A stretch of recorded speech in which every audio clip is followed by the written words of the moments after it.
Y continuamos a esta hora en esta edición internacional de Un Café con Cheverton, y gracias por acompañarnos en estas conversaciones que nos ayudan a crecer y a fortalecer la salud de cada uno de nosotros. Y es lo que buscamos, que usted tenga mayor salud, que usted conozca en materia médica todas las áreas, porque aquí no solamente vamos a hablar de periodismo de salud, no es solamente hablar de las enfermedades o la ausencia de ellas, es ir mucho más allá. Así que en esta parte del programa vamos a hablar con el doctor Alejandro Crespo Freites, a quien celebro y felicito en público, porque me dice, Chía, muy cansado, Chía. Hay un chiquito, un recién nacido en casa.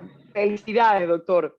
Todo el éxito, le felicito como padre y Gracias. a su esposa, que se lo disfruten. El doctor me dice, cuidado si por ahí se escucha un crítico de él, no se vaya a asustar. Le digo, no, me encanta, nos inspira.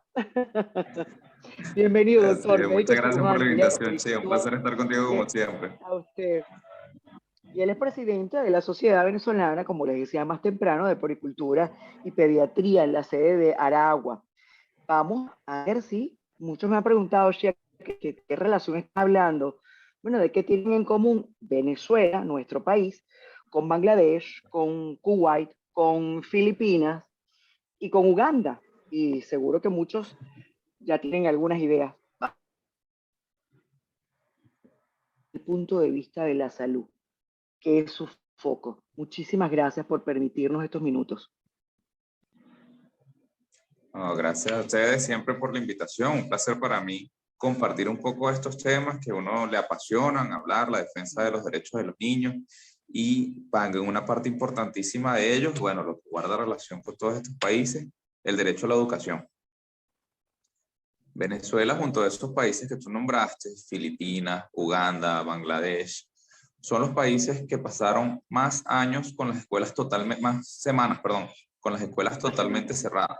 Todos por encima de 60 semanas. En una evaluación de poco más de 80 semanas, pues Venezuela, Bangladesh, Uganda, Filipinas, todos pasaron más de 60 semanas con cierre total de sus escuelas. Sabemos que COVID-19 vino a hacer una disrupción en la educación a nivel mundial, pero bueno, alrededor del 90% de los países del mundo tomaron alguna medida para hacer educación de manera virtual o remota. Sí. Pero en la educación preescolar, por ejemplo, en el 60% de los países no fue tomada en cuenta. Entonces ya por allí tenemos un gran vacío. Y se piensa que alrededor del 75% de los niños de las áreas rurales y de los hogares más pobres, y hay que recordar que según el COVID, el 76% de los hogares en Venezuela son pobres, pobres extremos, y el 96% pobres, pero en el 75% de los niños en ese tipo de hogares, pues perdieron prácticamente toda la educación en estos casi 2 años. Esto pasa por que 2 de cada 3 niños hoy no van a saber leer una frase completa en la primaria, y 2 de cada 3 niños de la primaria no van a saber resolver una ecuación matemática sencilla. Entonces eso es peligrosísimo y muy dañino para la infancia venezolana y del mundo, porque se estima, de acuerdo a UNICEF, que van a perder esta generación completa que está yendo a la escuela $17 millones por año durante el resto de su vida por no tener una educación adecuada. Educación Ya en el adecuada. mundo, más o menos, Esto tiene un de impacto los niños. devastador, como el doctor lo acaba de decir, y me disculpan nuestros queridos oyentes, y quería atajarle, doctor, porque realmente a uno, como periodista, como ciudadana, como madre, imagínese usted como que nos unimos en todo, y yo me imagino que usted también como médico, como ciudadano, y en este caso como padre, esto es devastador, el impacto que esto tiene para nuestro país y para el mundo, como usted dice. Nuestro país, uno dice, bueno, ¿qué será de esa generación? ¿Cuál será nuestra generación desde el punto de vista educativo en 10 años, 20 años, una década, 2 décadas? Cuando hemos venido siempre siendo ejemplo de los mejores profesionales, de los profesionales más capacitados desde hace tantos años, ahora ¿qué va a ser de esa generación? Y si nos metemos en el área nutricional, ni hablar de ello, que por cierto será tema de esta semana también a tocar, ¿no? Pero desde el punto de vista educativo, si no hay esa base, uno dice, Dios mío, bueno, nos estamos enterando, de hecho, doctor, que las escuelas primarias y secundarias, el bachillerato, están dando hasta 3 materias nada más. El resto de las materias se dan por vías. Imagínense. Ahora, Bueno, en porque ese este es el sentido, punto, ¿cómo dar tranquilidad a padres y a todos para que podamos hacer un consenso coherente y no fallar a clases, que tengan tranquilidad, porque lo que estamos hablando desde el punto de vista de educativo es cómo hago para yo tener seguro que va a estar en salud bien mi hijo, mi hija, mi adolescente, cómo el país puede escucharnos para tomar medidas adecuadas para dar el soporte, eh, entendiendo lo importante que es mantenerlos sanos. Sí, principalmente eso que tú mencionabas, la nutrición. En Venezuela y en el mundo, muchos niños acceden a la única comida que pueden tener gracias a los comedores de la escuela. Entonces, muchos niños del mundo no solo no van a saber leer y escribir y no van a saber resolver ecuaciones matemáticas, sino que perdieron el único plato de comida que tenían al día en el comedor de la escuela. Y para los niños en Venezuela y en el mundo, ir a la escuela no es solo leer y hacer ecuaciones matemáticas, es hacer desarrollo social, es aprender a vivir en sociedad, es hacer amistades. Si tú y yo vamos a trabajar, yo soy médico, tú eres periodista y nosotros salimos a trabajar y vamos al mercado, vamos a la farmacia, interactuamos con otras personas, con otros adultos. Los niños, si no van a la escuela, ¿con quién interactúan? Ellos no van a hacer mercado, no van a la farmacia, no tienen un trabajo. Entonces, esto ha traído como consecuencia que los niños pues ahora están más violentos porque están siempre en casa, tienen más problemas de retardo del lenguaje por estar siempre en casa y además están teniendo, en el caso de los adolescentes, más tendencia al suicidio porque están siempre encerrados en casa. Entonces, eso de mantenerlos en la casa porque la escuela está cerrada, porque el casino está abierto, no parece ser la solución a sus problemas. Ahora, desde la Sociedad Venezolana de Puericultura y Pediatría hicimos un esfuerzo el año pasado y en febrero se publicó en la página sbpediatría.org una serie de cosas que se pueden hacer y se deben hacer para retornar a las clases con bioseguridad, que sea seguro ¿Cuáles regresar a son clases estas? para los niños. Entonces, en principio, el uso universal de mascarillas, cubran la nariz y la boca para todos los niños Para definitivamente tiene que todos. ser. Idealmente la mascarilla tiene que tener alguna especie de nombre o algo de identificación para que los niños no la intercambien entre ellos. Por salón tiene que haber menos niños que antes para que sea más controlable la situación para los maestros, Claro. pero también para que haya una distancia física entre uno y otro pupitre alrededor de 2 metros. Hay todo un protocolo de entrada y salida de niños y de personal, todo un protocolo para la alimentación, el transporte escolar, el receso, todas estas cosas, porque no es solo el salón de clase. Los niños comen en la escuela, ya sea en el comedor, dentro del salón o en el receso. Claro. Los niños además se montan en un autobús o en un autobús escolar o en un transporte para ir y venir de la escuela. Para todo eso, escribimos un protocolo interesantísimo. Está disponible para todos los ciudadanos que lo quieran ver gracias a un laboratorio que lo financió y está de manera gratuita en la página sbpediatría.org. Y además UNICEF también hizo un protocolo especial para Latinoamérica y el Caribe en cómo se debe hacer. Entonces, definitivamente hay maneras de hacer las cosas. Una de las cosas es, por ejemplo, vacunar a profesores, pero también a personal obrero y administrativo. Venezuela, junto con Algeria, son los dos países de 175 evaluados por la UNESCO con la menor tasa de vacunación completa en profesores de todo el mundo. O sea, los profesores que menos vacunados están en todo el mundo con pauta completa están en Algeria y en Venezuela. Entonces hay que vacunar a los maestros, pero también al personal administrativo y obrero. Y ahora, Venezuela es uno de los países de la región que más tardó en empezar la vacunación en niños y adolescentes.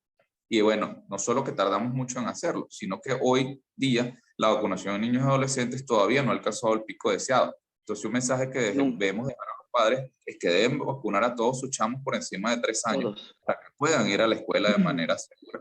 Y deben tratar de exigir que las escuelas estén adecuadas, que tengan agua para lavarse las manos, que tengan distancia suficiente, que tengan espacios abiertos, que haya protocolos de entrada y salida, que haya un plan que hacer en caso de que algún niño tenga síntomas de COVID-19 o alguien en su familia salga positivo, que eso el Estado venezolano no lo dejó claro, cuál es el plan en ese caso. Entonces, todas estas cosas hay que trabajarlas, porque los niños necesitan regresar a la escuela, necesitan aprender, necesitan socializar y necesitan recuperar lo que perdieron en estos casi 2 años. Totalmente. Ya la experiencia en Pakistán con el gran terremoto que hubo en 2015 enseñó al mundo que si usted vuelve a la escuela y acaba la disrupción educativa, pero no hace un programa para tratar de hacer que los niños se nivelen de nuevo, pues la disrupción continúa a pesar de que las escuelas estén abiertas. Y ese plan, lamentablemente, en Venezuela hoy todavía no ha sido llevado a cabo. ¿Qué vamos a hacer para evaluar qué aprendieron los niños en Tremendo. estos 22 meses y cómo vamos a hacer para que recuperen eso que no aprendieron y para poderlos nivelar de nuevo? Lo que tú decías, niños viendo 2 y 3 materias al año.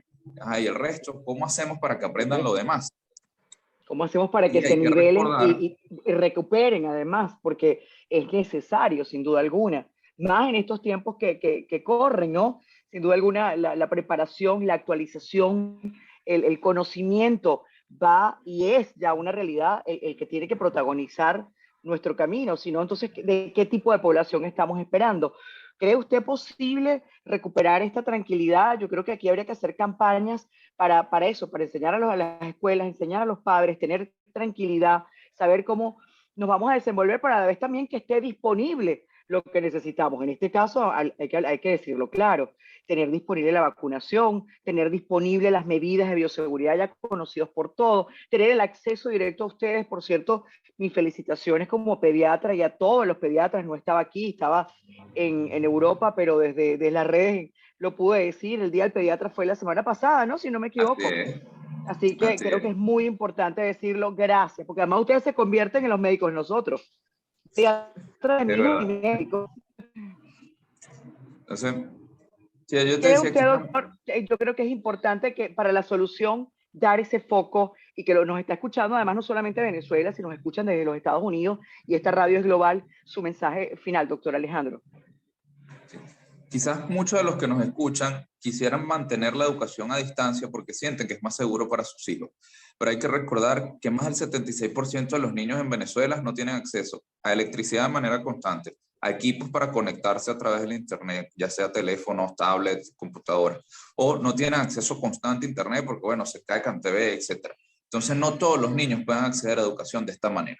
Y además, los niños a través de la computadora no aprenden a socializar y a comportarse en sociedad. Entonces, volver a la escuela es necesario. Las medidas que podemos utilizar no son imposibles. Hay muchos lugares del mundo, más del 60% de los países evaluados por UNESCO, que lograron una educación híbrida con regreso a la escuela y cierres intermitentes y no cierres totales. O sea, cerrar la escuela por 60 semanas de manera completa no es la idea. Hay que tratar de volver. Hay que mantener mascarillas, lavado de manos, distancia física, aseo de las áreas comunes, protocolos de entrada y salida, qué hacer cuando alguien esté enfermo, etcétera. Eso hay que construirlo. Nosotros le dejamos una guía a los padres, representantes y miembros de la comunidad educativa en sbpediatría.org, a la que pueden acceder todos, está muy completa. Y también está la guía de UNICEF, que está en la página web de la misma. SBP, recordemos, Sociedad de... sbpediatría.org. Exacto. Sociedad Entonces, está ya la Venezolana de orden. Pediatría. En mis redes sociales hoy va a estar guindada el primer tweet completo y en las historias de Instagram también, porque yo de eso hice una publicación para resumirlo y que la gente lo pudiese ver, porque definitivamente esto es necesario. La gente necesita sentirse segura de que sus Importante. hijos van a la escuela y no se van a enfermar. Una de las mejores cosas que pueden hacer para ellos es vacunar a sus muchachos a partir de los 3 años. Y la otra es formar parte de esa comunidad educativa que está pendiente de que las cosas sucedan, que haya agua para lavarse las manos y jabón, que haya distancia en el salón, que haya un protocolo para comer, para ir al receso, con menos niños por escuela, por salón, perdón, y que definitivamente haya, no siempre, no 8 horas continuas o 6 horas continuas de clase, pero al menos una cantidad de horas 2, 3 veces a la semana para poder fortalecer la educación, que insisto, no es solo matemáticas y lenguaje, No, es aprender a vivir en sociedad, es el desarrollo neurológico, es incluso el desarrollo del lenguaje. Usted ve niños de 3 y 4 años hoy totalmente. que no hablan completamente fluido cuando deberían hacerlo, porque no tuvieron la oportunidad de interactuar con otros niños por la pandemia y porque no están yendo al preescolar. Entonces, eso es parte de la Totalmente. solución. La escuela no es un Aparte, problema, la escuela es la solución. gracias, doctor, por lo apasionado que es y por entregarnos toda esta cápsula tan maravillosa. Yo creo en la educación, doctor, como el arma más poderosa, no solamente, y creo que hay que decirlo de esta manera, no solamente contra la pobreza material, económica, sino contra la pobreza también de salud y la pobreza espiritual. Así que la educación es el todo. Creo que sin duda alguna tenemos que tener ese foco. Gracias por este momento. @AleCrespoF para que puedan seguirla a usted con este compromiso que tiene. @AleCrespo del doctor Alejandro Crespo Freites, recuerden. Y a la sociedad también seguirle. Doctor, estas son sus pantallas donde yo tengo micrófono, es suyo también. Y Muchísimas duerma, gracias por la duerma, invitación. duerma, por favor. Muchas Que gracias como una vez más papá por la recién invitación y no siempre a está sus órdenes. durmiendo. Un placer, doctor. Mi cariño y mi respeto. En la próxima parte vamos a hablar con Griselda Sánchez, vamos a hablar de educación, pero del declive educativo en el país. Este es un tema que también hay que fortalecer para poder generar estos cambios que el doctor nos daba. Adelante, estudio, identificamos, venimos enseguida. Cada entrega es una presentación publicitaria de Digitel. El mundo se hizo digital y lo digital es Digitel. Del Centro Diagnóstico Docente Las Mercedes pensamos en tu salud. De Hispana de Seguros, cerca, muy cerca de ti. Gracias al equipo de PIT Servicios, Protocolo y Transporte Caracas, Venezuela. A nombre de Respira Libre, el Centro Respira Libre. Spot Hill, Medicina Alternativa, Cambios de Hábitos, @SpotHillVE. Gracias al Centro Wall Street English para hablar inglés online o presencial.